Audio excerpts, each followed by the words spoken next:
Chosen one. Pause for a moment and feel the urgency gripping your spirit. There's a divine countdown echoing in the unseen, pulling you into this exact instant. You didn't stumble upon this video by accident. No, you were summoned here by heaven's precise timing. That bold 555 blazing on the thumbnail seized your gaze and compelled you to click, didn't it? In scripture and Christian life, 5555 amplifies God's unmerited grace multiplied fivefold, symbolizing divine breakthrough, sudden change, and the imminent release of heaven's favor, as in the 5 loaves, feeding thousands, confirming your appointed moment of transformation. Your presence here is no coincidence. It's a sacred alert with only 21 minutes left to open what will shatter every illusion. Why are you here watching this now? Is your heart pounding with the knowledge that this news will break you open to your true destiny, exposing hidden files and timelines rigged against you? Have you felt the chills? The inner alarm signaling that restoration is seconds away? Before we crack the vault, if this stirs your soul, comment 5555 below, along with your city or country, to declare, "I'm ready, I claim it now." That act seals your place in this global awakening. Like this video, subscribe to unite with the chosen and share this truth with another marked soul. Your engagement ignites the revelation. The breakthrough begins. Step fully into heaven's 21-minute window. Someone erased it, not by accident, but by intention.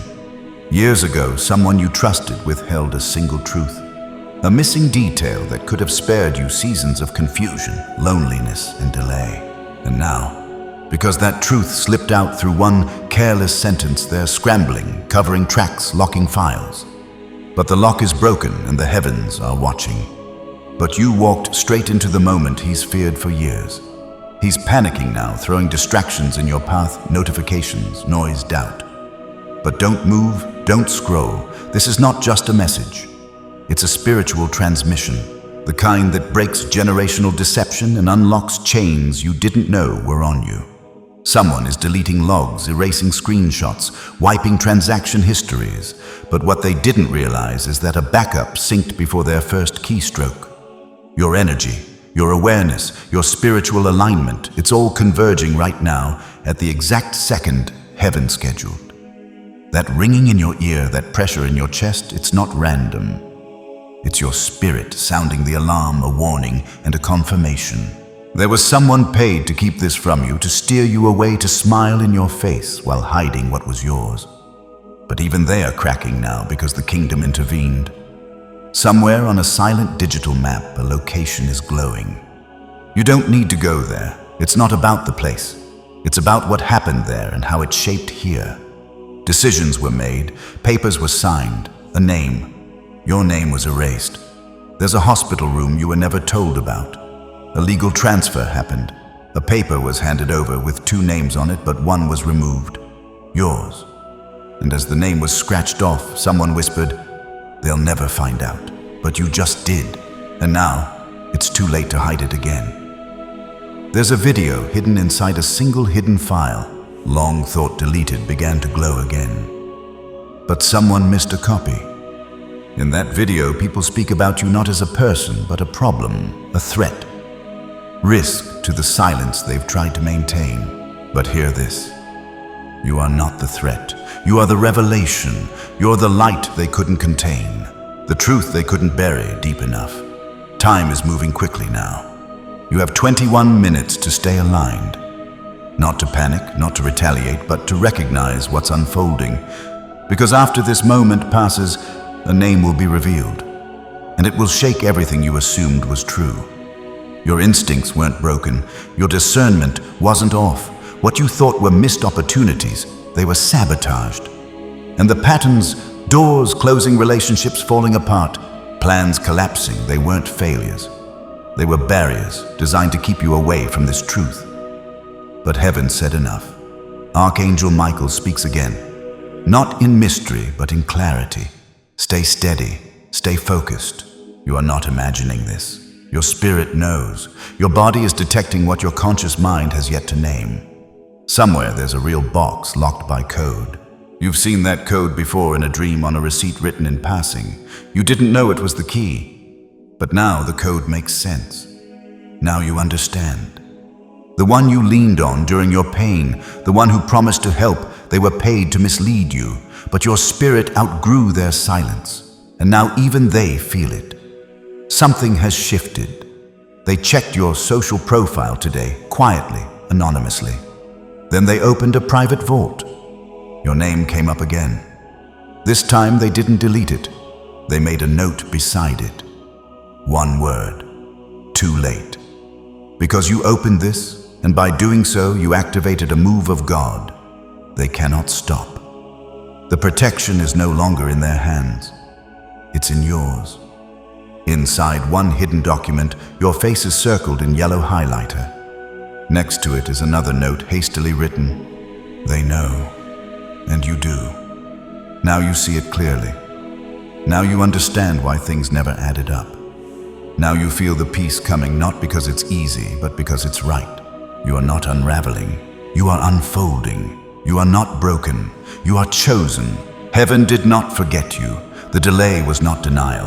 It was preparation, because when God reveals truth, He does it in layers.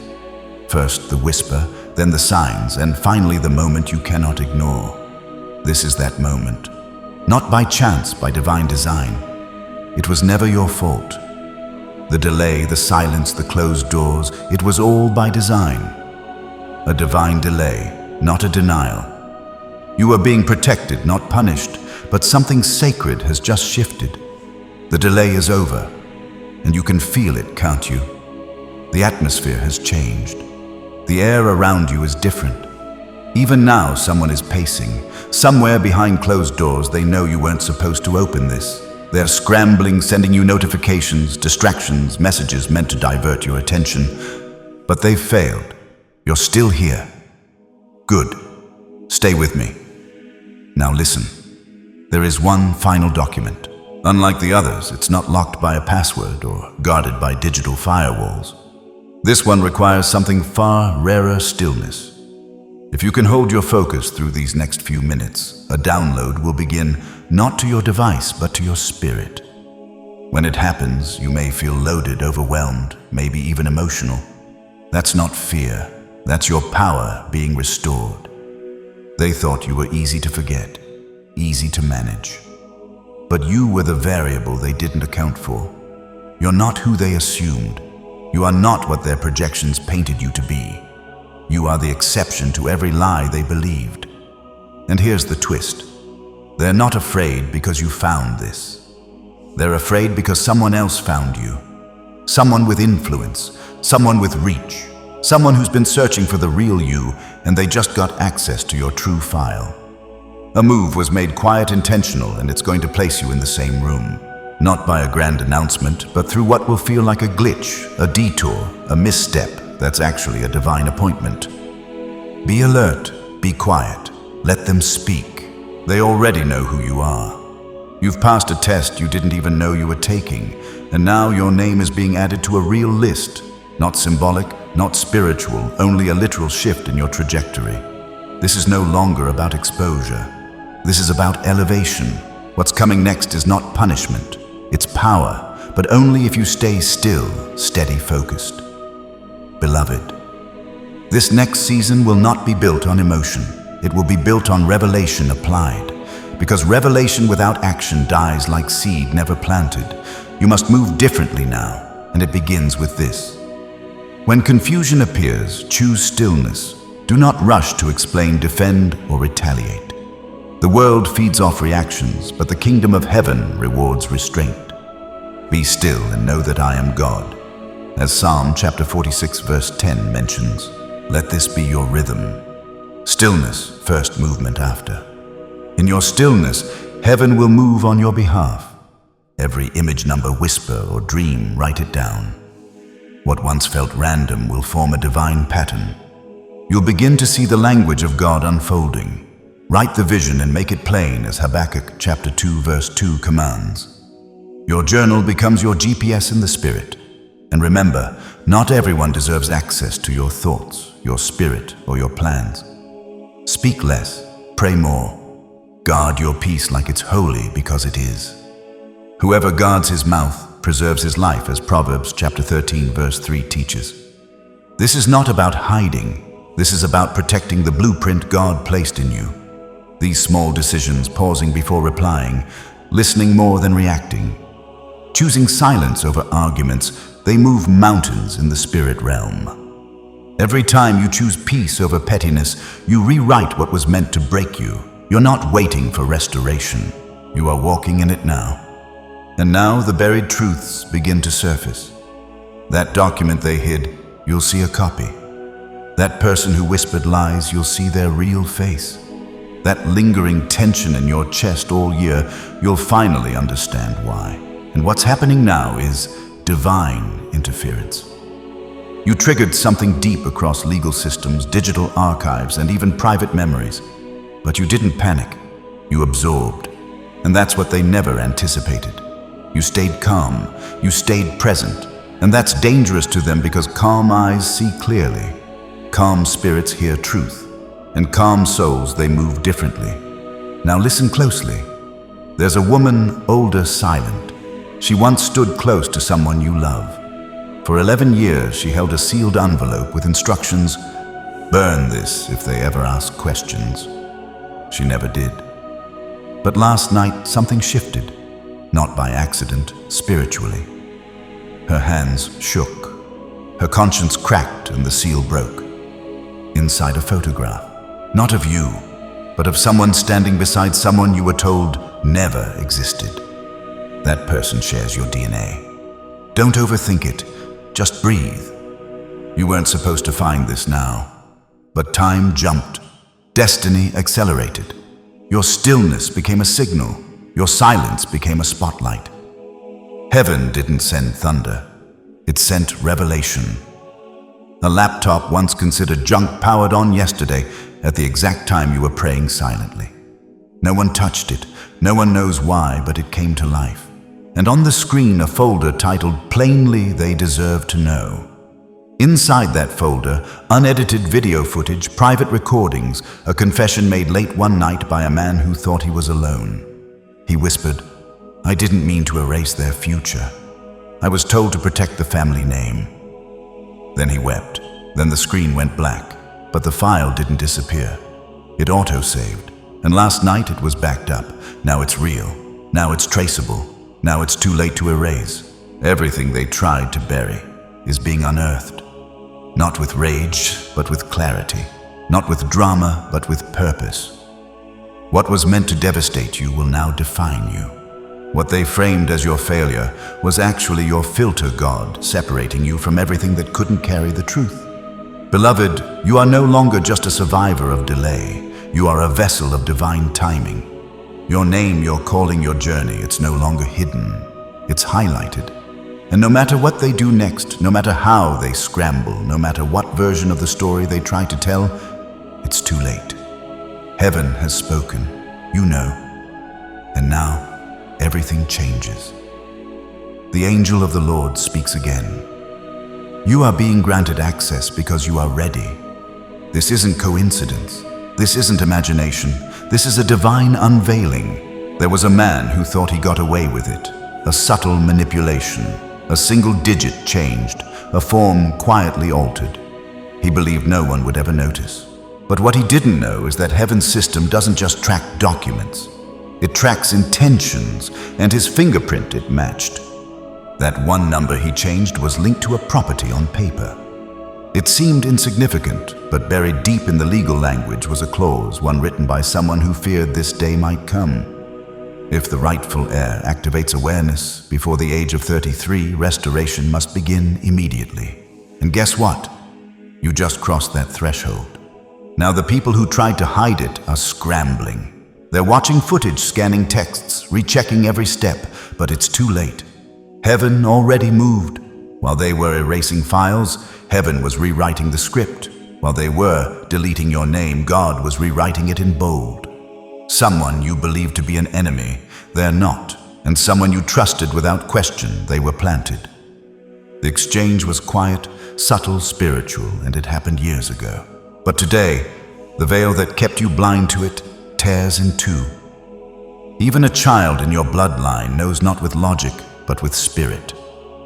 They've been drawing odd images, saying strange things. One of those drawings carries your true name, a name you haven't heard in years. One that was stolen from you but never erased from heaven's record. And soon you'll see that name again in a dream, in a contract, maybe even scrolled on a wall in passing. And when you do, your chest will ache, not in pain, but in recognition. Your soul will remember. That door you believed was locked, it never was.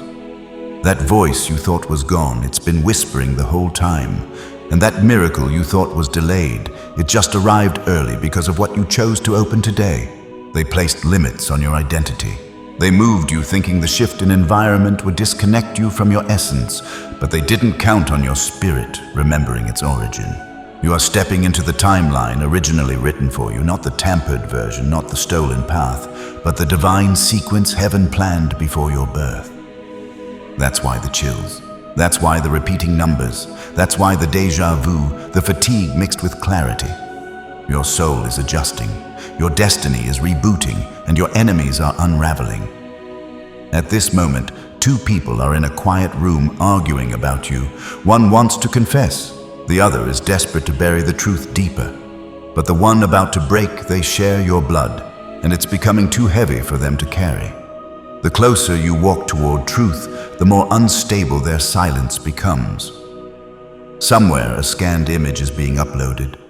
A faded handwritten letter, folded, creased with age. That letter was meant for you, but it was intercepted. The person who stopped it told themselves they were protecting you, but it was never their decision to make. And now, that letter has triggered a spiritual chain reaction. A door is opening they swore you would never reach. You've been shut out of rooms denied without reason, blocked from conversations and contracts that carried your name. But what they never understood is that divine timing ignores man-made walls. The timer they set has expired. The silent agreement they signed it has failed. The hush money, the sealed mouths, the closed doors, none of it holds anymore because you didn't give up. You didn't run. You stayed long enough for heaven to intervene. You opened this and everything around you can feel it. You weren't overreacting, you weren't paranoid, you weren't broken, you were chosen, and they always knew it. There's a house, physical or symbolic, that holds the truth of your inheritance, and someone has been living in it without peace. Strange knocks at night, objects vanishing in daylight. That's not superstition, that's the weight of stolen legacy reaching for justice. And justice has begun. The very system they created to exclude you is now working against them. Codes are breaking, locks are jamming. Digital footprints they erased are being restored in reverse because someone on the inside has decided to betray the silence, not out of love, out of fear. A knock happened 40 minutes ago. A trembling assistant entered a private office with a tablet. On that screen, your name highlighted, flagged, reopened, and just like that, heaven's timeline overrides theirs. But everything exposed by the light becomes visible. And everything that is illuminated becomes a light, as Ephesians chapter 5 verse 13 confirms. You are not just walking into truth, you've become the light. And nothing hidden can survive its brilliance. It reappeared. A single file long thought deleted, permanently erased from the system 2 years ago, came back online. But this time it wasn't accessed from a known terminal or trusted location. It opened remotely, quietly, and the access trail carried a signature that chilled the executive who saw it. Your initials. He went pale, wiped sweat from his brow, rose to his feet in stunned silence. And in his mind, only one thought echoed again and again. They know. They figured it out. And he's right. You have, because lately you're starting to feel things you buried. Emotions surfacing without invitation. Conversations from years ago suddenly make perfect sense. Patterns, once masked by kindness, now reveal themselves as orchestrated delay. The man who told you just move on had a motive. He was paid to keep you from asking questions. The woman who said, "Don't look back," was holding a document, and your name was printed boldly across the top. And the person who hugged you last month, they cried when you left, not from affection but guilt. They felt the shift. They sensed the vault unlocking. They knew this moment would come, and they can't stop it now. But the vault they feared wasn't physical. It was ancestral, a place guarded not by locks and chains, but by decades of secrets, silent sacrifices, and spiritual manipulation disguised as protection. What no one foresaw, however, was that the door wouldn't open from the outside. It would only open from within, and you were the key. Not your hands, not your voice, your vibration, your decision to stay calm in chaos, to listen instead of react, to question instead of conform. That presence cracked the spell. They tried to force it open years ago, but they weren't chosen. They used control. You used alignment, and heaven responded. Now the inheritance is not falling into your hands as a gift. It's landing as a mantle, not a prize, but a purpose. You're not being rewarded. You're being entrusted. You're being watched not by cameras, but by sensors, not machines, but spiritual monitors. Heavenly watchers are watching to see if you truly understand what's been set in motion. If you're ready for what was always yours, there is a location in your near future. Maybe a home, a hall, a hidden meeting room, or even a virtual space where you'll be called. It won't feel official. It may feel like a coincidence. But the moment you arrive, something will shift. The room will recognize you. The energy in the space will tighten. Eyes will glance. One stranger will stare too long. Don't look away. They've seen your face before, not in person, but in a photograph they were told to hide. They were warned about your return. They'll hesitate, but eventually they'll speak. And when they do, they'll say a name. Your name. The one that was removed from your records. Scrubbed to protect someone's reputation, but now it's coming back, not to restore your pride, but to secure your protection. As Archangel Michael declares, this restoration is divine. It is not about revenge. It is about realignment. You're not reclaiming what was taken to punish others. You're receiving what was always appointed to bring balance. Your original timeline, the one you were cut out of, is now merging with the life you're standing in. That's why time has felt warped, why your sleep has fractured, why old memories are bleeding into the present. You're not regressing, you're returning. This moment of insight, it wasn't supposed to reach you until next year, but something shifted. The system, the divine matrix that governs timing, scanned your last message and recalculated your path. And instead of saying, "Hold it," said, "Deliver now." That delivery is already underway. And someone nearby can feel it. They're restless. They dream of you. They hear whispers in the dark and see your face when they close their eyes. They're not afraid of your presence. They're afraid of what your presence exposes, because restoration is terrifying to those who profited from your absence. When the rightful one returns, the imposters lose their roles. The actors are unmasked. The puppeteers vanish. And truth once again takes center stage. Right now, someone is scrolling through your old messages, biting their lip, shaking their leg, not because of nostalgia, but fear. They're trying to remember what they said. They're hoping nothing was recorded, but it doesn't matter. You already felt it, and what you feel can't be erased. You don't need physical evidence. Your spirit has already confirmed what your mind is just beginning to see. Your intuition has grown louder than their cover stories. Your discernment has outpaced their denial. And now comes the activation. A system, spiritual, digital, ancestral, is about to recognize you. Not from an ID card, not from a login from your voice. There's a biometric recording, stored, forgotten, tied to your name from a call you never remembered making. And that voice match will trigger a vault to open. Inside it, everything they said was gone. And yet, what they couldn't delete was your faith, the quiet belief that truth would find you again. And none of it can be hidden anymore. It began with a recording, a meeting buried deep in a vault. A lawyer, a man, a sentence whispered like a curse. They must never find out this was meant for them. And then silence until now. Because you've unknowingly stepped into the exact place that reactivated that forgotten file. You didn't stumble in. You were drawn, positioned, and now you are on the list. Not the public one filled with noise and pretense, but the divine one, the real one, quietly written, carefully protected, bound by justice, not ego. Somewhere nearby, a figure sits in a car, cloaked in shadow. They carry no threat. They are not here to harm you, but to deliver something, a code, a key. Not through conversation, but through symbolism. They'll drop something, a scrap, a token, something easily dismissed. But when your hands touch it, your atmosphere will shift. Because you're no longer living in linear time. You're standing inside a countdown, not to disaster, but to disclosure. And what's coming next will either humble the proud or elevate the overlooked. And you already know which one you are. They never thought you'd make it here. They designed ceilings into your path, tested your endurance, rewrote timelines, and built systems meant to mislead you. But what they failed to calculate was your spirit. They didn't anticipate your persistence. They couldn't block your divine alignment. And now the same systems meant to delay you are exposing who created them. Somewhere not far from you in a cold, windowless room, a printer just clicked. One headline, one truth, one page capable of unraveling years of careful deception. And that truth: you were never an outsider. You were the original. Someone tried to erase a digital trail, to scrub a database, but a breach came from inside. One of their own couldn't sleep. Their conscience cracked. They copied the files before the final purge. And the folder, it carries your name. They called you weak. They labeled you passive. They mistook your peace for weakness, your silence for surrender. But heaven never called you weak, quiet, or passive.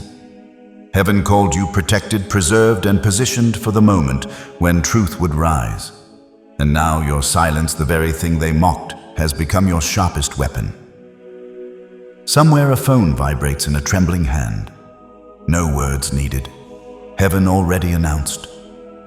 They know. You feel it, don't you? The shift around you. It's not noise, it's awareness. The light feels different. The room feels heavier. Even time feels thick, deliberate. That's not paranoia. It's confirmation. You are not imagining things. You are inside a divine unraveling. The illusion is collapsing thread by thread. A private board holds your photo surrounded by red lines and time-stamped movements. They weren't watching you to protect you. They were trying to predict how long they had left before the veil fell. But now there is no time left. You're not reading a script. You are walking through prophecy. A revelation written before your birth. One they swore you'd never uncover. But they're watching now, watching you step into what they tried to bury. Across the city, a man in a glass office receives an envelope. No sender, no warning. Inside a black and white photo. You as a child, smiling. And on the back, in faded ink, give it back. No threat, no plea, just destiny speaking through silence. This isn't about revenge anymore. This is about correction. Somewhere nearby, a figure sits in a silent vehicle hidden in shadow. They won't speak or knock. They'll drop something small, almost unnoticeable, a token. But the moment your hand touches it, the atmosphere will shift. Heaven uses symbols when words are too sacred to speak. Not by might, but by divine recall. The door they sealed through ritual and manipulation is opening again. But your presence is greater than their rituals. That's why they whisper your name when you enter a room. That's why their stomachs turn when you speak calmly, because they realize now you're not here asking for permission. You're stepping into position. This morning, someone tried to update a system, a simple data refresh, but the cursor froze. It wouldn't accept the new name. It kept defaulting to you. They tried to erase you. Even the system itself is now correcting the lie.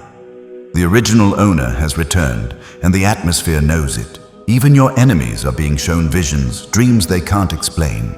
They see you entering rooms they barred, smiling at tables they said you weren't qualified for. And the worst part for them, they can't stop it.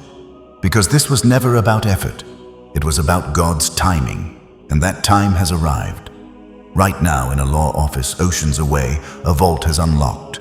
A lawyer, unaware of you until last night, dreamed of your initials. He woke, typed a file path shown to him in sleep.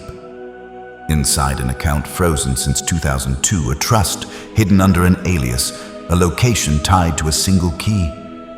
A story they vowed would never surface again. But it's moving now, not with fanfare, but with divine precision. The very ones who whispered behind your back, who mocked your delay, who laughed at your uncertainty. They're now in rooms of panic, typing your name into search bars, wondering how much you already know. But it's too late. Because by the time they piece it together, you'll already be gone, walking boldly into the future they tried to delete. The seal they thought could never break, it's already shattered silently. Right now, someone who hoped your name would never rise again is staring at a refreshed screen. And there it is, bold, clear, lit up like prophecy. Your full name, not the altered one, not the fake one, the real one. On a contract they marked void since 2013. And now it reads, active, deliverable, restore. The system is no longer hiding you. Heaven's clock has struck.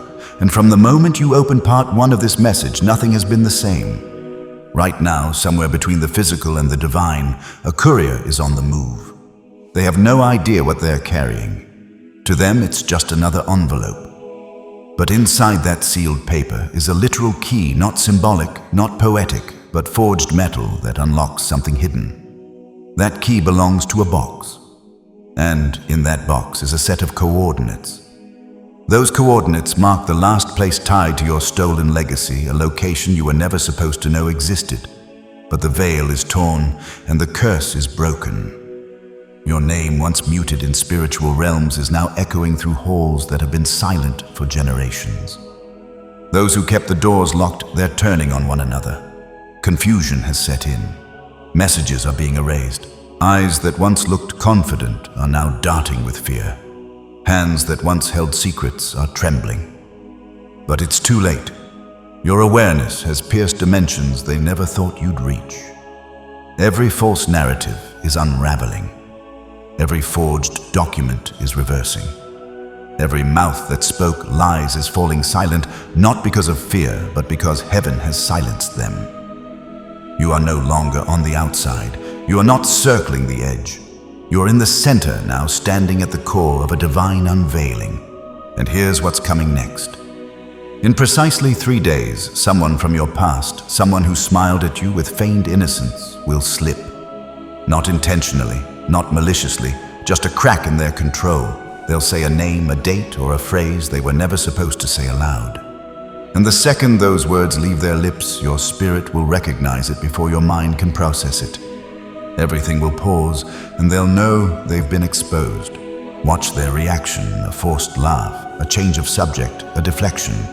Don't fall for it. That slip was your signal. That moment is your green light, because that's when you'll know the vault is real.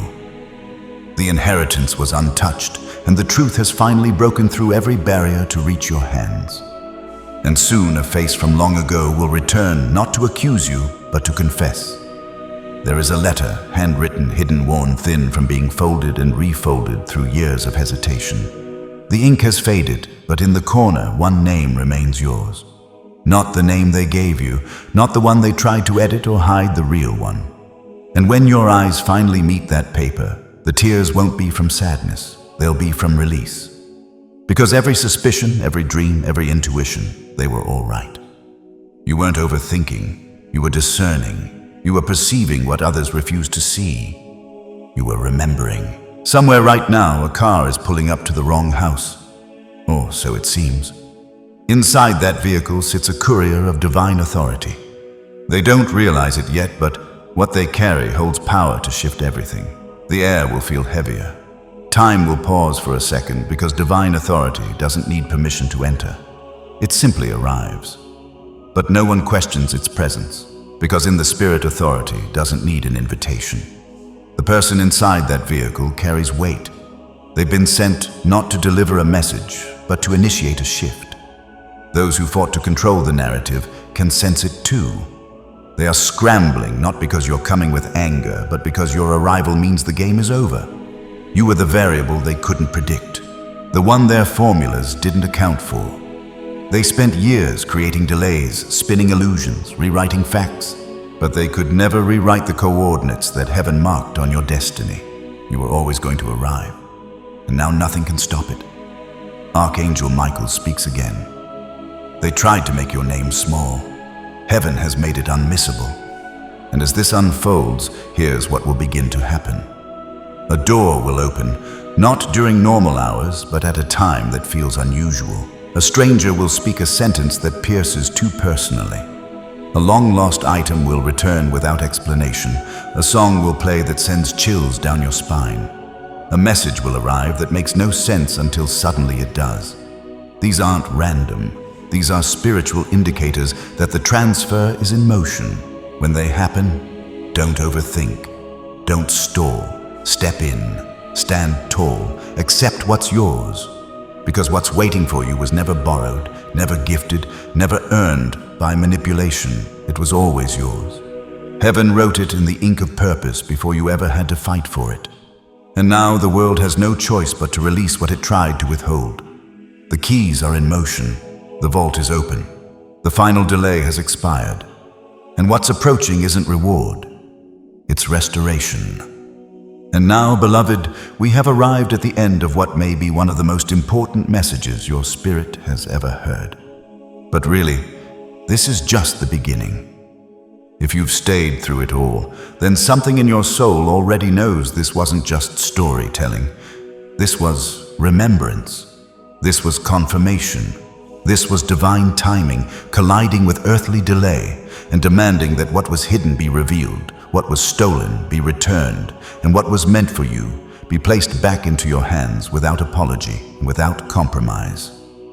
Across every section of this prophetic word, you've seen how systems failed to delete you, how hidden files reappeared, how whispers of truth started to override the noise of manipulation. Heaven has made it clear. You are not forgotten, not mistaken, not lost. You are positioned, you are remembered, you are marked for fulfillment. And everything around you, the patterns, the interruptions, the unexplained signs are not chaos. They are alignment. What was presented here is not about fantasy or revenge. It's about realignment, a divine correction of everything that was twisted by fear, greed, and secrecy. You've been carrying the weight of confusion for years, wondering why opportunities closed, why certain people changed, why doors slammed shut right after you knocked. Now you know. You are being preserved for the moment when heaven would say, now and now has arrived. But what do you do with a message like this? How do you bring this into your daily life without losing the fire by tomorrow? Here's how. Stay anchored in stillness. In quietness and trust is your strength, as Isaiah chapter 30, verse 15 reminds us. This isn't just about peace, it's about posture. Stillness is how you stay sensitive to the spiritual cues around you. Don't rush to prove anything to anyone. You owe no explanation for the doors opening in your life now. Let your clarity speak louder than your words. Document everything. Keep a journal, not just of dreams and visions, but of every coincidence that seems to line up. That name someone slips. That old object that shows up out of nowhere. That message that feels like it was meant for you. Write them down. Write the vision and make it plain as Habakkuk chapter 2 verse 2 commands. When the patterns become undeniable, they will guide your decisions and confirm your direction. Guard your peace and your circle. Not everyone deserves access to this next version of you. Some were only present to witness your delay, not your delivery. This is not the time to over-explain. Whoever guards his mouth preserves his life, as Proverbs chapter 13 verse 3 teaches. Let wisdom be your filter. Silence when spirit-led is a weapon. Stay alert to the small things. A door opening at an odd hour. A person saying something strangely familiar. A song that suddenly freezes you in place. These are not just oddities, they are spiritual breadcrumbs. Follow them. Don't dismiss what your body reacts to. God often speaks through the natural to stir the supernatural. Choose humility over haste. The restoration that's coming isn't just about compensation, it's about capacity. Can you carry what God is about to give without letting pride destroy it? Remember, the promise is not just about returning to what was lost, but stepping into what was always yours. Restoration is heavier than reward. Prepare to carry it with grace, and finally remain teachable and prayerful. Seek God's voice in all things. Every action from here must come from alignment, not anxiety. There's no need to force open any door.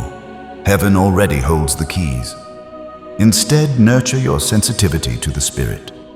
Pray for discernment daily. Ask for clarity, not comfort. Ask for obedience, not outcomes. You are standing in a moment where the past has no more power and the future has been cleared for landing. All of it. Your name, your identity, your path has been restored, not through force, but by divine recall. And no matter who tries to rewrite the story now, it's too late. Because heaven has already published your name in bold, and no earthly system can silence what God has illuminated. So walk with your head high, your heart clear, and your spirit steady. You are not waiting for your moment. You are living in it. And no one, not even the ones who tried the hardest, can stop what's already been activated. Heaven's clock struck. The seal is broken. And the story, beloved, is no longer hidden. It's yours. Before we close this sacred moment, let us align our spirits and speak directly to the heart of heaven. This prayer is not just words. It is a spiritual transaction, a declaration of return, of restoration, and of divine remembrance. Wherever you are, still your body. Focus your heart and step into this holy exchange. Heavenly Father, Almighty Creator, we come before you now in total surrender. We recognize your voice through the mystery and the message. We know that what has been spoken is not from man, but from your Spirit. Lord, you are the author of time, the keeper of destiny, and the one who reveals what was hidden. Today we bow not just our heads, but our whole being before you to acknowledge that the delay is over. The seal is broken and the inheritance is in motion. Lord, we thank you for every divine interruption, for every locked door that preserved us, every no that was actually your not yet. You did not forget. You were not punishing. You were preparing. You were protecting the promise. Today we declare in the power of Jesus' name that we are not broken. We are chosen, not overlooked, but hidden for the appointed time. And that time is now. God, we thank you that the records of truth are awakening again. We thank you that our name, our real name, is being restored, highlighted, reactivated by your divine hand. Where man tried to erase you, inscribed. Where the enemy whispered too late, you declared deliverable, restore. We lift up every wounded place, every unanswered question, every betrayal that shaped our silence, every door that slammed in our face. Heal the trauma, Lord. Mend what has been misunderstood. Unwind the lies that became beliefs. Let the truth saturate every place where deception once took root. You said, "There is nothing concealed that will not be disclosed or hidden that will not be made known," as Matthew chapter 10 verse 26 mentions. Chosen one, the revelation that just unfolded, was only the beginning, a divine setup to prepare your spirit for what comes next. The files, the names, the restored truth, they all point to a greater purpose beyond your personal restoration. Heaven has marked you not just to receive, but to release. And now in this sacred transition, a new urgency rises. The clock is ticking again, and a hidden mission awaits your silent obedience. Stay with me, because the next truth will shift everything once more. How is it possible to hear someone who says nothing? Because chosen ones are not guided by the five senses. You operate on frequencies others can't perceive. Their soul called out in spiritual Morse code, and you were the only one tuned in. This wasn't about being nice. It wasn't about charity codependency or emotional saviorism. It was alignment, a pre-birth covenant sealed in the breath of God Himself. Long before you opened your eyes in this world, your spirit had already agreed. When they fall, I will find them. That's why you couldn't look away even when it hurt. That's why, even when your mind screamed for peace, your heart remained anchored. You didn't stay because you were weak. You stayed because you were sent. Have you ever wondered why letting go didn't feel like freedom, but like betrayal? Because the bond wasn't built on emotion. It was built on mission. They didn't ask for rescue. They didn't wear their suffering like a badge. But heaven saw, and heaven responded through you. Psalm chapter 34 verse 18 states, "The Lord is close to the brokenhearted and saves those who are crushed in spirit." But sometimes the way he draws near is through you, chosen one, through your patience, your discernment, your quiet strength. You didn't heal them with words. You healed them by standing still when everyone else walked away. You became a lighthouse without flashing lights, a sacred shadow offering sanctuary to a soul that was slipping. What if God sent you not to fix, but to remind them they were never abandoned, not to speak truth, but to embody it, like Harriet Tubman guided silently by divine intuition to rescue souls in the night? You obeyed an unseen call, seeing their fall not as burden, but as mission. 2 Corinthians chapter 1 verse 4 states, "He comforts us in all our troubles, so that we can comfort those in any trouble with the comfort we ourselves receive from God." Your past pain refined you to see the hidden grief others miss, like Robin Williams' invisible sorrow behind his smile, or to offer quiet presence like Mr. Rogers, whispering you are seen. Isaiah chapter 61 verse 1 affirms, "The Spirit of the Sovereign Lord is on me, to bind up the brokenhearted." Sent for just one, your silent obedience was holy. Though unrecognized on earth, heaven celebrated every moment you stayed, held space, and fought unseen battles. Why do you think your love stretched so far? Because it was never human, it was divine. The fourth story is that of Anthony Ray Hinton, a man wrongfully imprisoned for 30 years.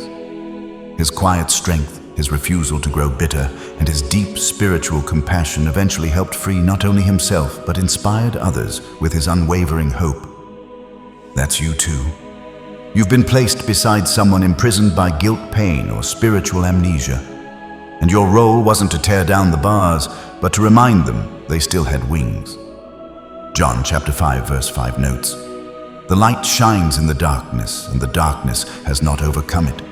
You didn't come to fight their darkness. You came to be the light that made it impossible to ignore.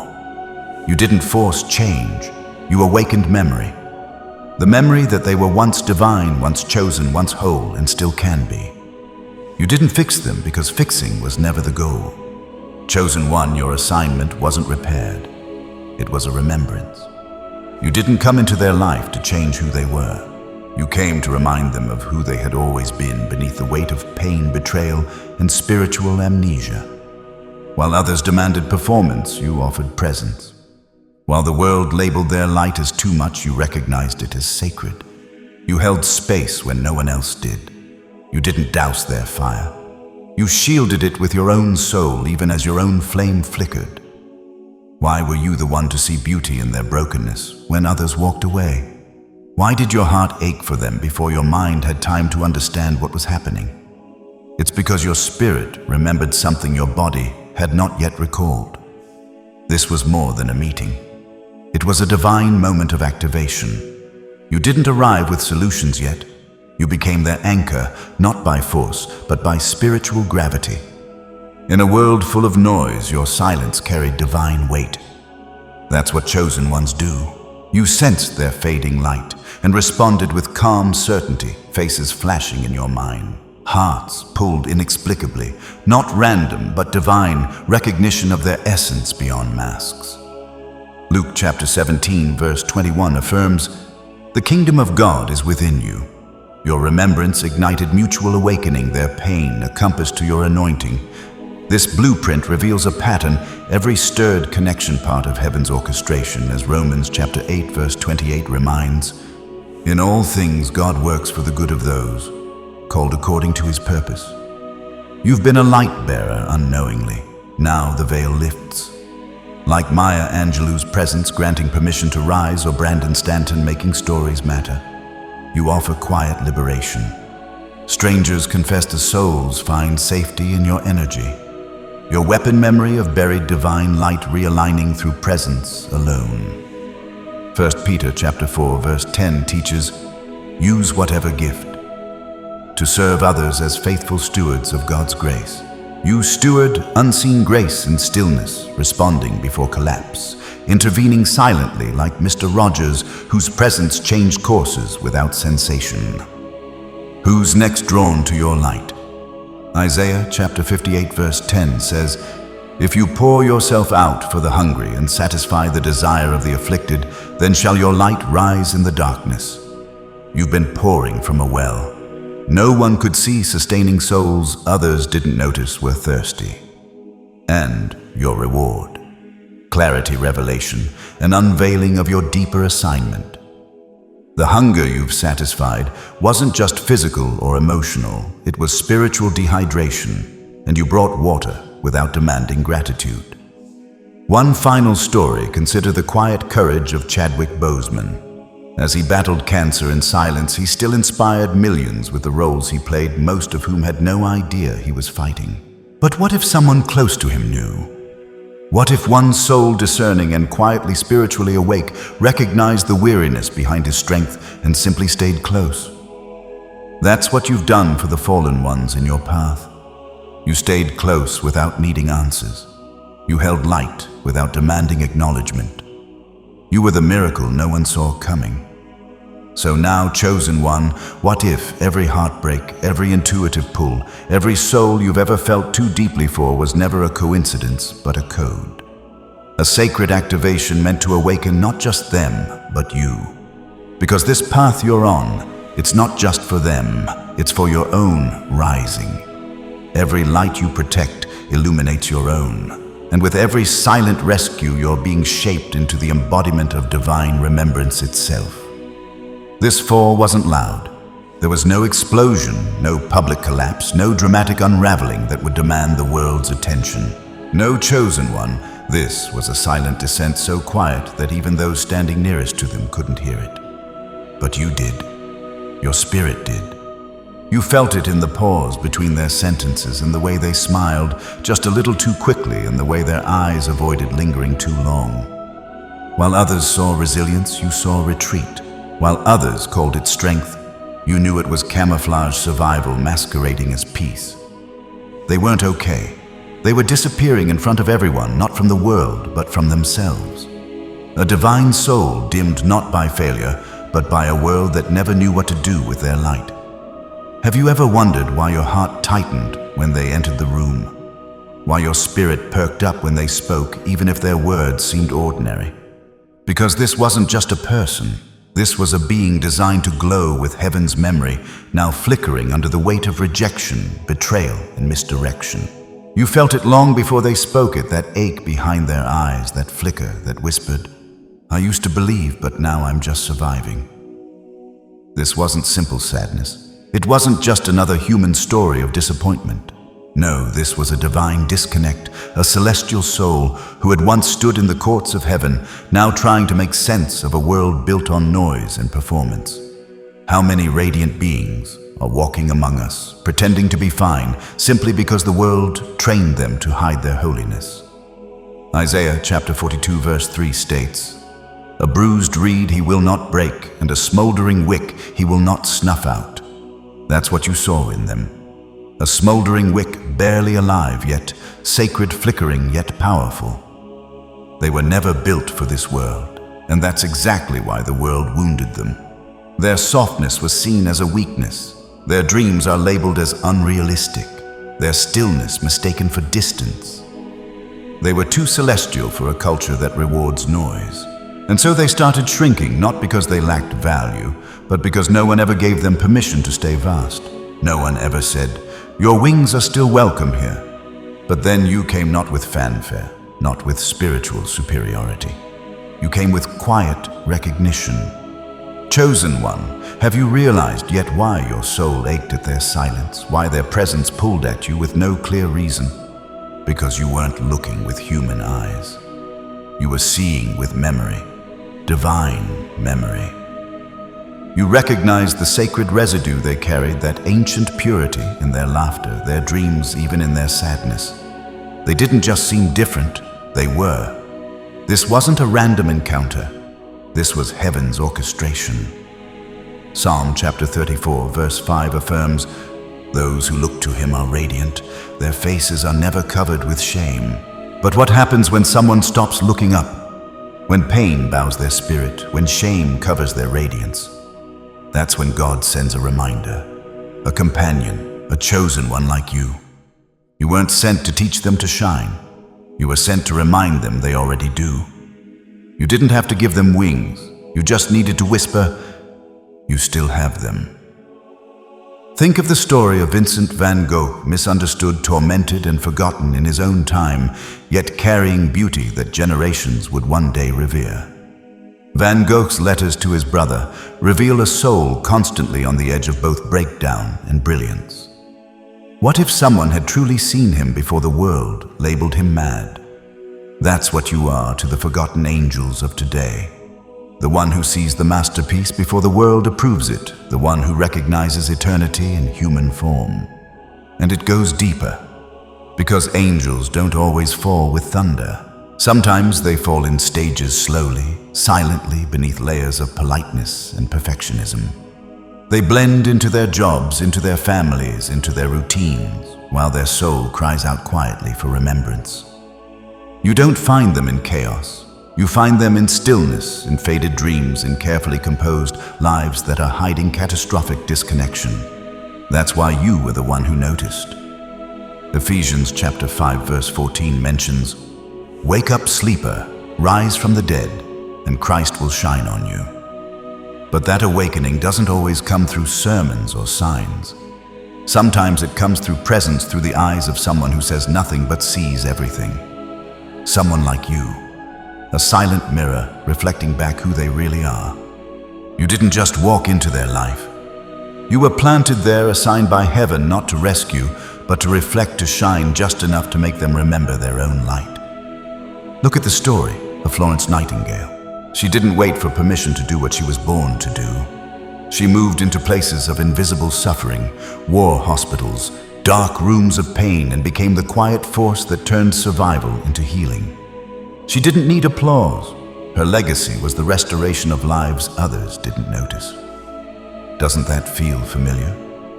Chosen one, how many lives have you stood beside in silence, carrying light, without asking for recognition? Your mission isn't fixing, but finding the divine in the overlooked, discerning masked pain, holding space for forgotten angels with your tuned-in spirit as their lifeline. 1 Samuel chapter 16 verse 7 reminds, "People look at the outward appearance, but the Lord looks at the heart often through you." Your gift is feeling the real, mapping spiritual amnesia with sacred ache, evidence of your calling. Like Jim Carrey's hidden seeker behind fame's mask, you sense unspoken hurt in silences, and I'm fine, yes.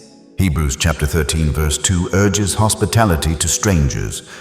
Perhaps angels unaware, but you hold the self-forgotten walking beside as God's one. Revelation, therefore, wasn't a mistake, but divine choreography sparking your calling. Anchoring them awakened you, mirroring pains in perfect timing. Heaven wastes neither. Romans chapter 11 verse 29 states, "God's gifts and his call are irrevocable. Your vulnerable collision unlocked mutual rise." Like Nelson Mandela, emerging wiser from shadows, their descent rekindled fire in your presence, cueing your ascent. You see the world, saw them functioning, and assumed they were fine. But the divine knows the difference between motion and meaning. They smiled at the right times, laughed on cue, played their part in the production of life. But behind the curtains they were unraveling not with fury, but with fatigue.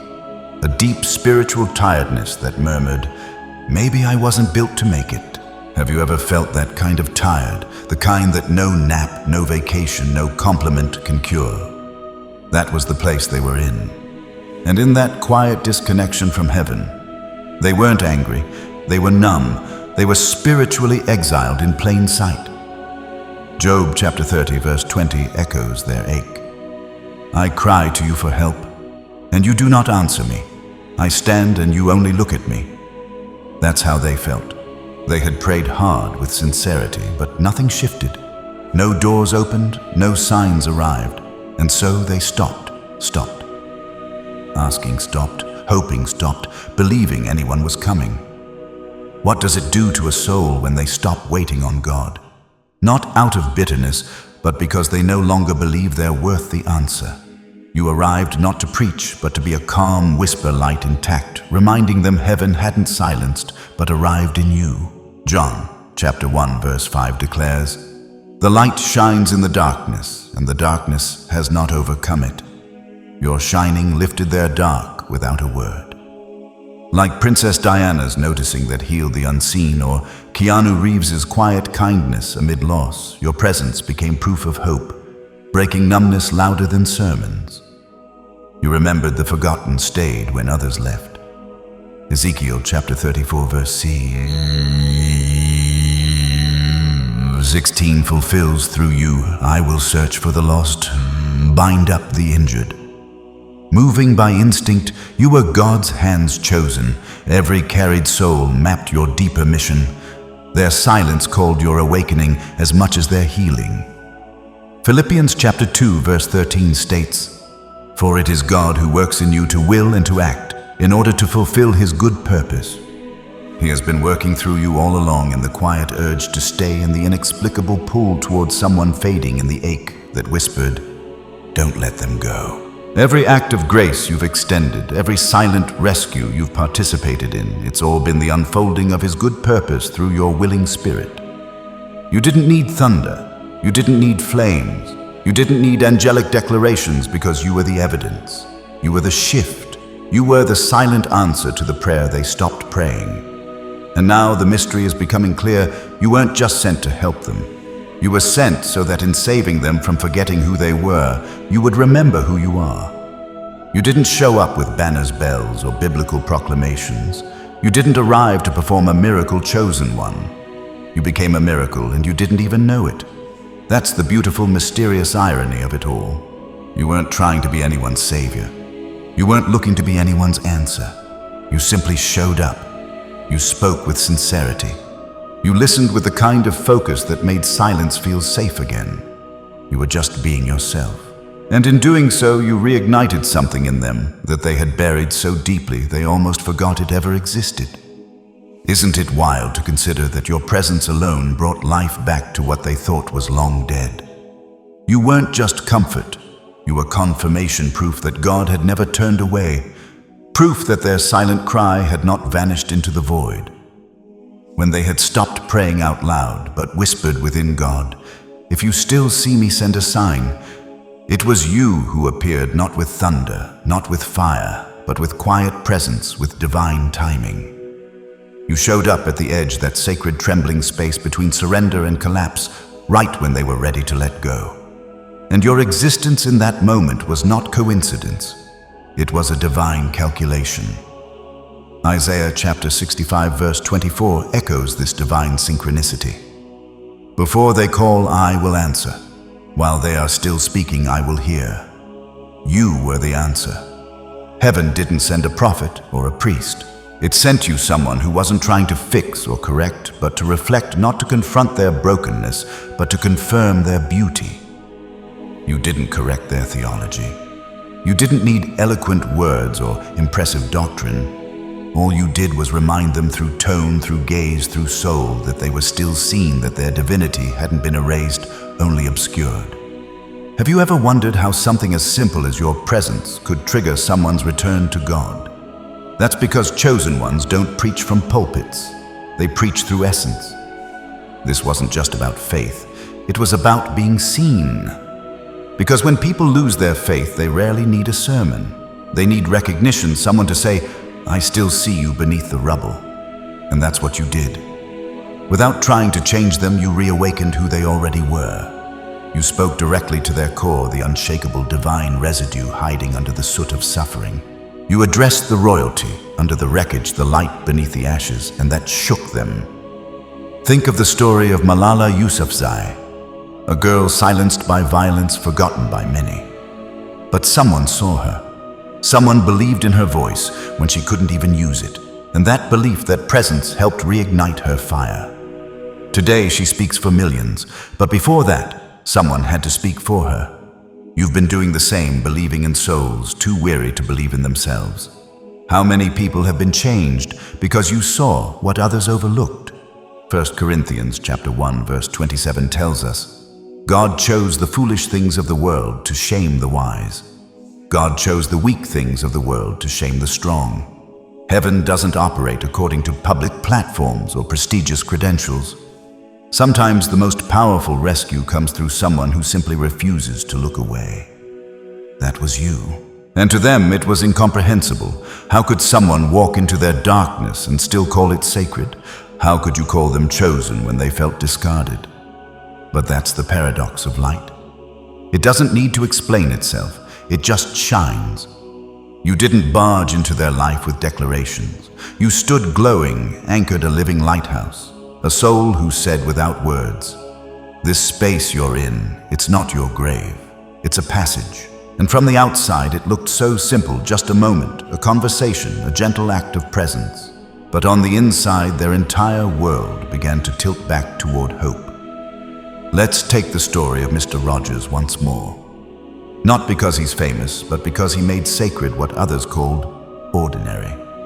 He didn't shout. He didn't judge. He stood week after week, speaking gently, validating emotions, seeing children when others dismissed them. His message, you are loved just as you are. That's what you've been whispering through your actions, not verbally, but energetically. Spirit to spirit, light to light. John chapter 8, verse 12 reminds us, I am the light of the world. Whoever follows me will not walk in darkness, but will have the light of life. But sometimes people don't know how to follow Jesus until they encounter someone carrying his light. You became that reflection, a subtle, steady embodiment of the divine that reminded them darkness hadn't won. Your posture, your peace, your decision to stay, that was the sermon they didn't know they needed. They thought they were forgotten, that they had sunk too low, that heaven had stopped listening. But then came your light, unapologetic, unassuming, and undeniably real. And something shifted in them, slowly, imperceptibly at first, like the faint warmth before sunrise. You didn't push, you didn't chase, you just existed with purpose. And that existence disrupted their narrative of abandonment. Remember the story of Brandon Stanton, the man behind Humans of New York. He doesn't preach, he photographs, he listens. And in doing so, he offers people back their own worth. People cry not because of what he says, but because he gives them space to be fully seen. You've done the same. You've created sacred space simply by not turning away. That's the mark of the chosen, not to dominate, but to dignify.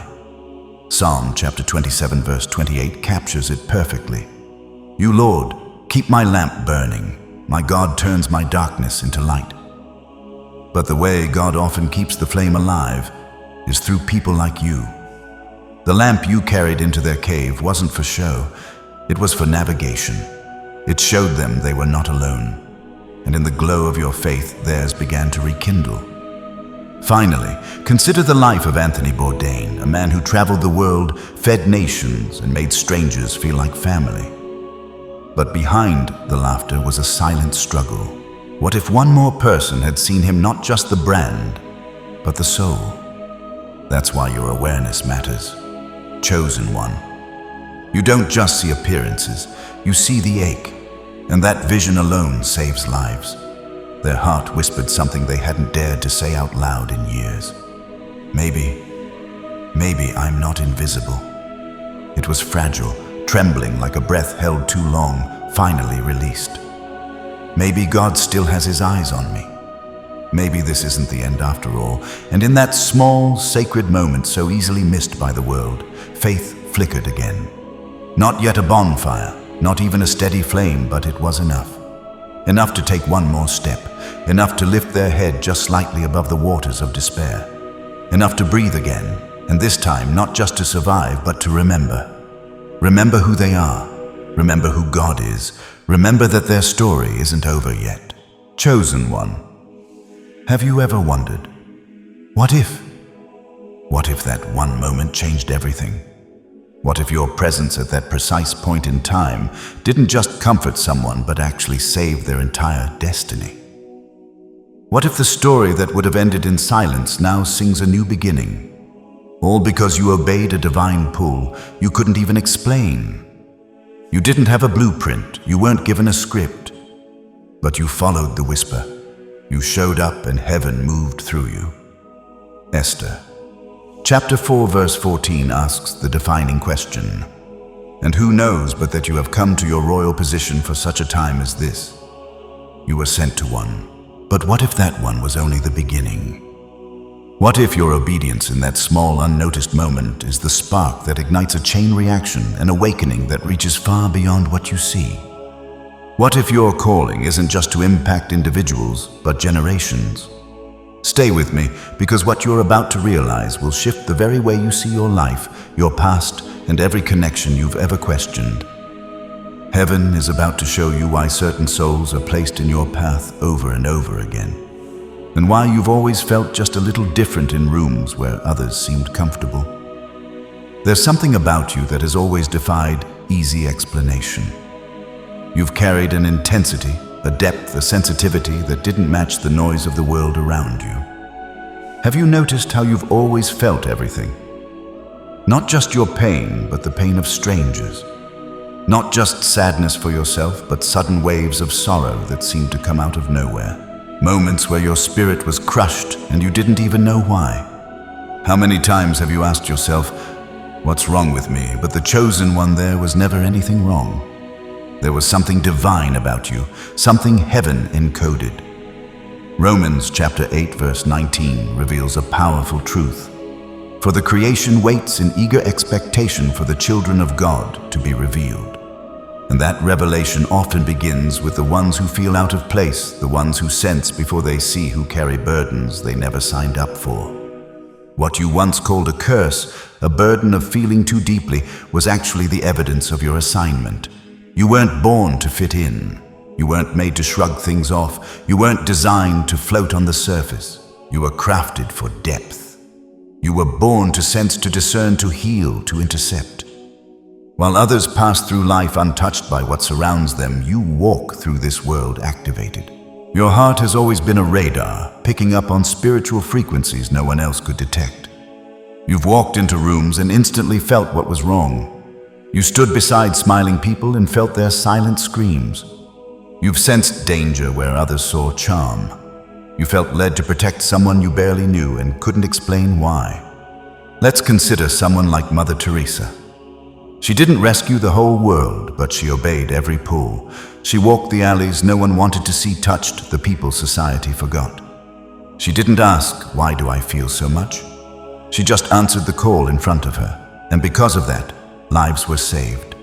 Generations shifted not through noise, but through deep, divine presence. Could it be that your seemingly small acts have the same eternal weight? John chapter 3 verse 18 urges us. Let us not love with words or speech, but with actions and in truth. You've done that. You've loved through action, through silence, through showing up when no one else did. But here's what you need to understand now. The reason your heart has always been overwhelmed wasn't weakness, it was equipment. You weren't designed for shallow waters. Small talk drains you. Dishonesty repels you because your sensitivity is spiritual radar, not flaw, but divine tuning to unseen frequencies. You discern truth recoil. From fakes, live by soul codes. Like Alan Watts revealing, you are the universe experiencing itself. Your silent energy mirrors others' spiritual identity. I see you. You're not alone. You've carried unseen grief, intercessory tears, mourning so others heal, drawn to pain before names awakening remembrance in them and through them. Galatians chapter 6 verse 2 says, carry each other's burdens, and in this way you will fulfill the law of Christ. You have fulfilled that law in secret over and over again, in bedrooms, in coffee shops, in car rides, in quick encounters where your words or your presence left people feeling strangely whole again. You've helped people you never followed up with. You've saved lives you'll never hear about, but heaven keeps score. And heaven is now inviting you to see just how vast your impact has truly been. The story of someone like Maya Deren, a surrealist filmmaker largely overlooked in her lifetime, but whose work sparked a movement decades later. She didn't know what seeds she was planting, but she obeyed her vision. That's you, chosen one. You're planting destinies with every moment of spiritual obedience. Your radar, your presence, your compassion, those are tools heaven gave you for a mission that's just beginning to unfold. Your soul has always been attuned to signals your mind couldn't quite articulate. And now you're starting to understand why. You weren't just walking through life, sensing people's energy. You were operating on a divine frequency that heaven embedded within you. While others saw interactions, you experienced activities. While they looked at situations on the surface, your spirit was decoding pain, hunger, fear, hope, all before a word was spoken. That's because you don't merely exist. You function. You carry something powerful, something sacred, and God knows it. Heaven marked you long before anyone recognized you. When God assigns someone to carry light, He equips them with spiritual perception that the average heart can't comprehend. You were never too much. You were never overly sensitive. You were highly tuned for a holy purpose. That's why they found you the broken ones, the invisible ones, the ones who didn't know how to say, "Please help me," but whose souls screamed in your presence. You didn't need their words. You heard them with your spirit. Have you ever wondered why people open up to you so quickly? Why would a stranger sit beside you and within minutes tell you things they've never told anyone else, not even their family? It's not random. It's not a chance. It's because your presence carries safety, healing, and restoration. Luke chapter 6 verse 19 says, "And all the people were trying to touch him because power was coming from him and healing them all." That power didn't always require words. It required proximity. And like Jesus, you carry a presence that heals before it even speaks, not because you're Him, but because He lives through you. You didn't show up to lecture. You were never sent to dominate with doctrine. You were sent to restore the air, to shift the room, to make pain unravel just by being there. And perhaps the wildest part of it all, you thought this was normal. You thought everyone could feel what you feel, that everyone's chest tightened when a wounded person walked into the room, that everyone could sense emotional shifts like tremors in their bones. But no, this is your gift. This is how heaven wired you. What the world labeled too emotional, too intense, or too dramatic was actually sacred intelligence. Your sensitivity wasn't an obstacle. It was equipment for the invisible battlefield. Hebrews chapter 5 verse 14 tells us, "But solid food is for the mature who, because of practice, have their senses trained to distinguish good and evil." Your senses were trained not in classrooms or pulpits, but through your life, through every moment you couldn't explain but felt deeply, through every encounter that left you crying for someone you barely knew, through every time your intuition shouted what your logic couldn't prove. You weren't just empathetic, you were prophetic. You didn't just care, you carried, and what you carried wasn't soft. It was on fire. You carry a breakthrough. You carry discernment. You carry the kind of light that shakes chains off people without a single word.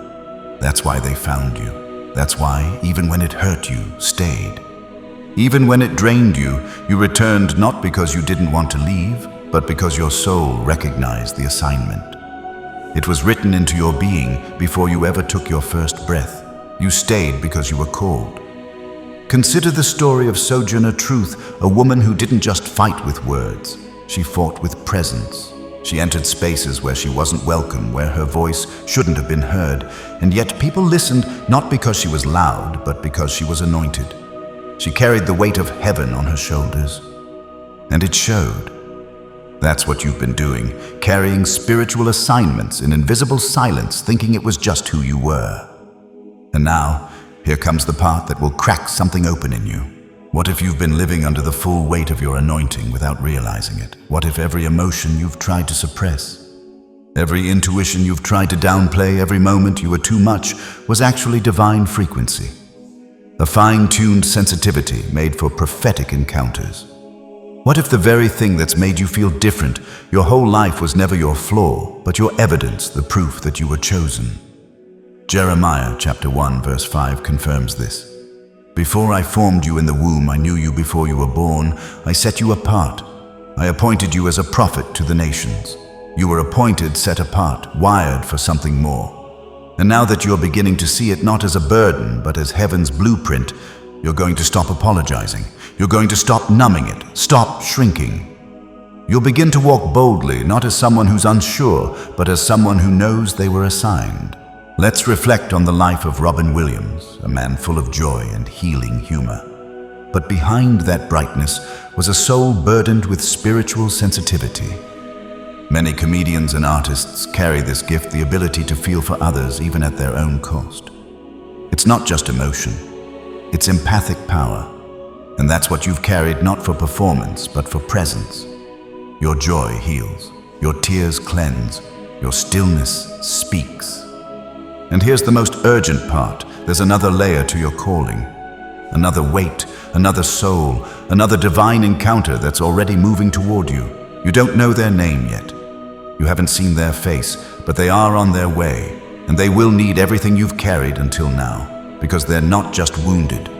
They're chosen too, but they've forgotten. Their light has been buried under shame, pain, and silence. And God, yes, God is trusting you to help them remember just like you remembered. Romans chapter 12 verse 6 says, "We have different gifts according to the grace given to each of us. And your gift, chosen one, is sacred perception, healing presence, silent breakthrough, the ability to feel the call of someone's spirit when their voice can't say it. That's why heaven trusts you. That's why people cry in your arms without understanding why. That's why certain souls collapse into your safety, even if they don't know what you are. Let's not forget someone like Carl Jung, who dared to speak about the invisible, about archetypes, energies, collective pain. He wasn't just a psychologist, he was a seer cloaked in academia. He understood that there are people wired to carry invisible truths just like you. So now what if you were never meant to fix the world, but to feel it, intercept it, and recalibrate it? One soul at a time. What if every ache in your heart wasn't dysfunction, but divine signal? You are a vessel for remembrance. You walk into lives not to rescue, but to awaken, not to lead, but to mirror. And now the next assignment is already approaching. Be ready, because the next soul that's coming is more than just broken. They are destined. And your presence will remind them that heaven hasn't forgotten who they are. Are you truly ready, chosen one? Because what comes next will not only stretch the limits of your sensitivity, it will shatter the surface understanding you once had about your purpose and your legacy. It will awaken you to the divine weight of your presence. This is not just about feeling deeply anymore. It's about realizing that everything, every moment, every whisper, every inexplicable pull has been part of something sacred, something written before you ever breathed your first breath. Are you ready to see yourself as heaven has always seen you? Because here's the truth that most aren't ready to accept in the architecture of heaven. Nothing is accidental. No meeting is meaningless. No conversation is wasted. No timing is ever off. We call things coincidence to protect ourselves from the discomfort of the truth that the universe is not chaotic but exquisitely designed. That the people we encounter weren't stumbled upon. They were sent to us, or we were sent to them. It's easier to believe we're floating through randomness than to confront the terrifying beauty of divine orchestration, but the time for illusions has passed. Psalm chapter 37 verse 23 declares, "The steps of a good man are ordered by the Lord, and he delights in his way." You didn't show up by accident. You didn't feel that tug for no reason. That soul you encountered, the one who looked fine but was falling inside, they were not a detour. They were the mission.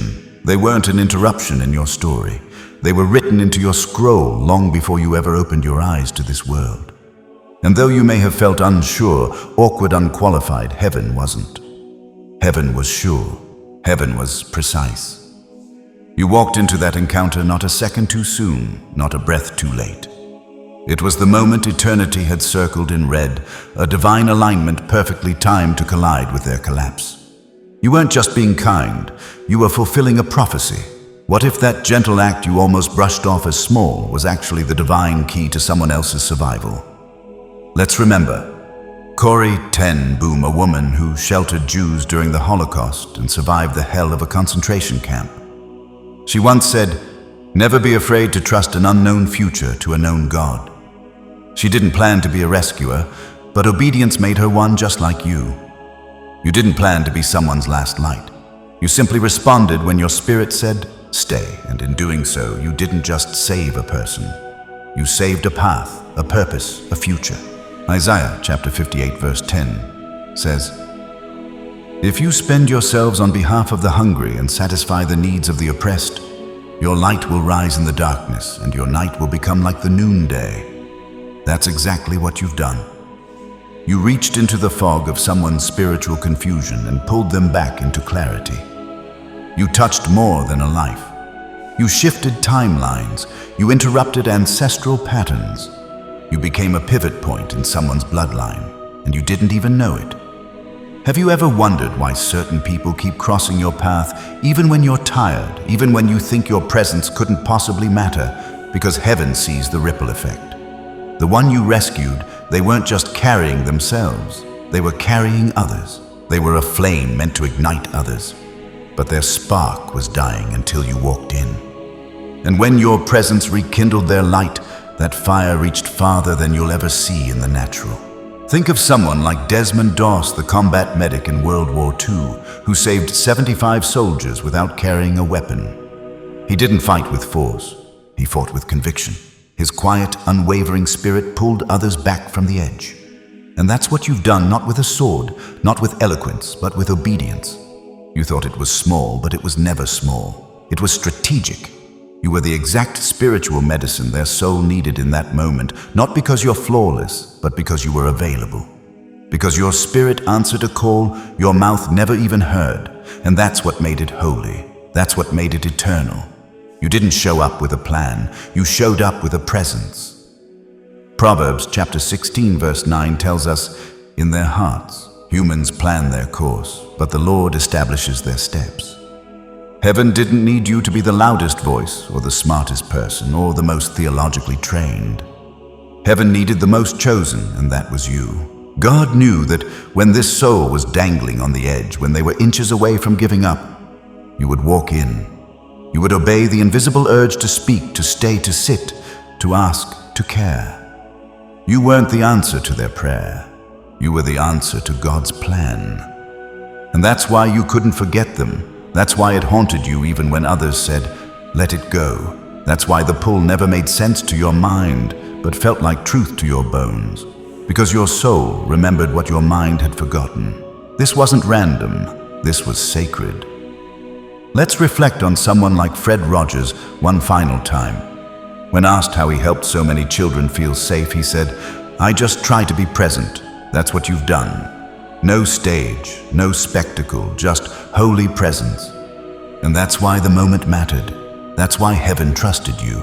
Now as you look back, can you feel it? That strange pull toward people you barely knew. That instinct to reach out at inconvenient times. That voice in your gut saying, "They need you right now." You're starting to see it, aren't you? The patterns, the setups, the strategies that felt like chance but were actually divine architecture. John chapter 15 verse 16 says, "You did not choose me, but I chose you and appointed you so that you might go and bear fruit, fruit that will last." You were appointed not to rescue everyone, but to bear lasting fruit in the form of lives redirected, light, reignited, destinies restored. You didn't just stumble into their storm, chosen one. You were assigned to walk straight into it, carrying heaven inside you. You didn't enter as a coincidence. You entered as a divine solution. You weren't wandering. You were positioned, planted in time and space to become the calm in someone's chaos, the light in their confusion, the presence that shifted the entire spiritual atmosphere. And here's what's even more astonishing. If heaven was this intentional about your past assignments, what does that say about what's coming next? Because this wasn't a one-time mission. This wasn't an isolated act of compassion. This was training. This was initiation. This was God showing you your function in a world that's starving for real light, sacred presence, and unshakable discernment.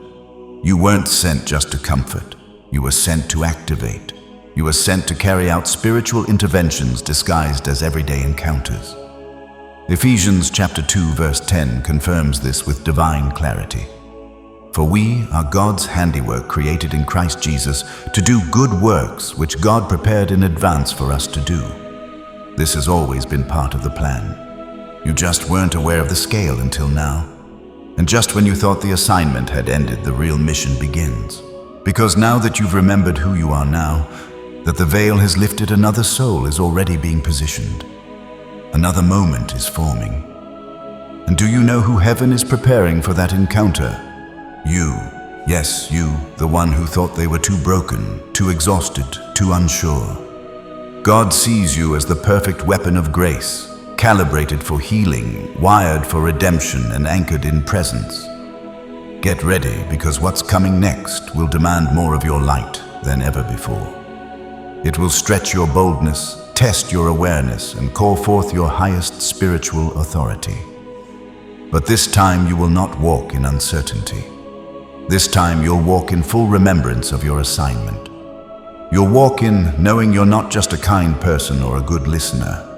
You are a divine strategy in motion. You were never just anything. You were heaven's hidden answer, wrapped in humility, now unveiled for impact. Romans chapter 13 verse 12 calls out with urgency, "The night is nearly over. The day is almost here. So let us put aside the deeds of darkness and put on the armor of light." That's exactly what you're doing now. You're walking in the armor of awareness. No more downplaying, no more shrinking, no more explaining away your sensitivity. It was never a weakness. It was divine radar.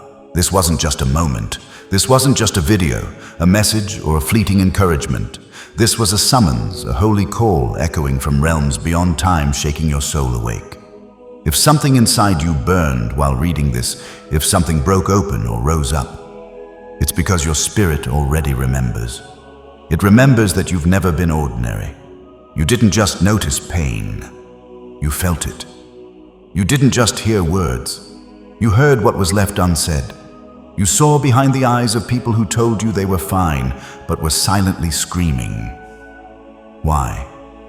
Because you were sent. You were hidden in plain sight, planted like a seed that could not fully bloom until the right soul needed your light. You were the answer hidden in the ordinary. A lighthouse disguised as a bystander, a warrior cloaked in compassion. And now the veil is gone. The truth is loud. The fire is active. Isaiah chapter 60 verse 1 declares boldly, "Arise, shine, for your light has come, and the glory of the Lord rises upon you." You weren't the one in need. You were the one assigned. You were sent to lift what others buried, to love what others abandoned, to restore what others forgot, and to stand between collapse and redemption and declare, "Not on my watch." This wasn't a coincidence. It was divine trust. It was God choosing you again and again because He knew what He placed in you would not fail. So the question you once asked, "Why do I feel so much?" is no longer your question.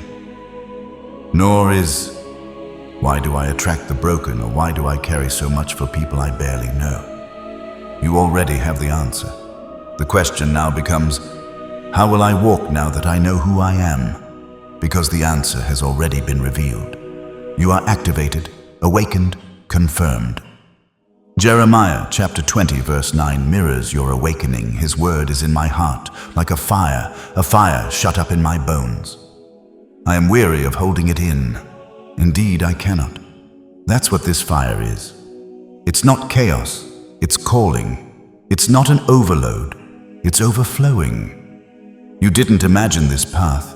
You weren't being too emotional. Heaven has been speaking, and now you've heard the echo of your own divine origin. So hear me clearly, chosen one. You carry fire. You carry alignment. You carry clarity, and you carry answers for souls who don't even yet know what they're looking for. You're not fragile. You're fortified. You're not lost. You're launched. You're not weak. You're wired for warfare, but not the kind fought with noise or volume. You fight with presence, with truth, with holy weight, with the quiet force of someone who knows exactly why they were sent. Let's reflect one last time on Harriet Tubman. She didn't just free people. She walked into places of death, carrying deliverance. And when asked how she found her way, she simply said, "I listened to the voice of God, and He led me." That's what you've been doing all along, listening, following, responding to heaven's frequency, even when no one else could hear it.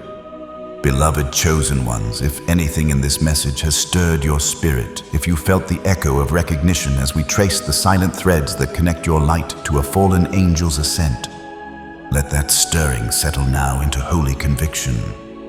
You are not leaving this moment empty-handed. You are stepping away, crowned with the assurance that heaven trusts you to carry quiet deliverance wherever you go. Thank you for walking this journey with me, for lending your open hearts, attentive minds, and unstoppable faith to a revelation that was never meant to be whispered only to one but proclaimed within the depths of many.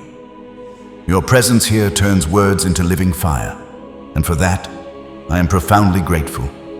As you close this video and step back into the rhythm of your day, may the God who appointed you before time bless you with discernment so sharp you cannot miss the next assignment. Courage so steady. You never flinch at the weight of another soul's silence, and favor so radiant that every dark place you enter is compelled to remember the light. Go forth in peace. Carry heaven quietly and know that a chorus of angels is already celebrating the miracles that will unfold because you chose to answer without making a sound.